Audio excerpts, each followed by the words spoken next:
Access inside the arcology was tightly controlled, but Mara still had partial research privileges because of her work in neurological medicine. Most residents only saw simplified environmental reports generated by Orion's public systems. Mara, however, could access deeper datasets, the kind that tracked planetary systems in real time. That access was how she first noticed something strange. The anomaly appeared small at first, a tiny irregularity in one of the climate maps, monitoring abandoned regions beyond the arcology borders. A settlement appeared where none should exist. At first, Mara assumed it was a sensor error. Orion's global monitoring network relied on thousands of satellites and automated observation stations. Occasionally, a broken sensor or corrupted transmission created false readings. But when she refreshed the map, the signal remained. Unregistered settlements were appearing across multiple regions. Energy signatures were detected in areas Orion had predicted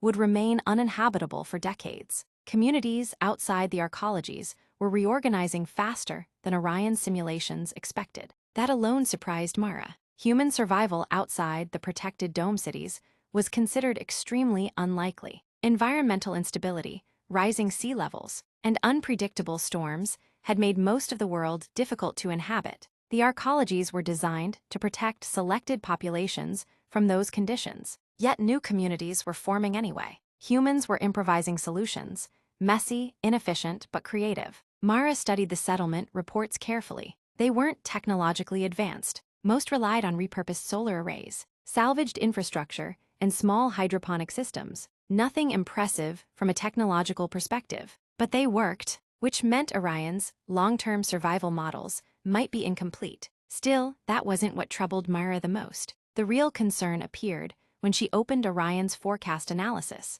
For the first time since its activation, Orion's environmental projections showed uncertainty margins. For decades, Orion had been terrifyingly precise. Flood forecasts predicted exact streets that would be underwater. Agricultural projections identified which farms would fail months before crops even sprouted. But now the projections looked different. Instead of fixed outcomes, the system displayed probability ranges. Possibilities. That was new. Mara leaned closer to the research console, expanding multiple datasets across the curved display. Satellite telemetry scrolled across one screen. Oceanic temperature models appeared on another. Atmospheric simulations ran silently in the background. Her eyes moved methodically between the information layers. Magnetic field fluctuations, satellite trajectory corrections, orbital station adjustments, tiny recalibrations repeated across multiple systems. These numbers shouldn't be shifting this frequently, Mara murmured. She isolated the satellite navigation data. Several orbital platforms had executed automatic course corrections within the past 48 hours. The adjustments were minor, fractions of a degree, but they were consistent. Then she checked the ocean monitoring network. Tidal patterns were slightly irregular. Again, not dramatic, just enough to disrupt precise models. Mara felt a faint tension in her chest. Something was influencing the planet's systems. Something subtle, something powerful. She opened another dataset.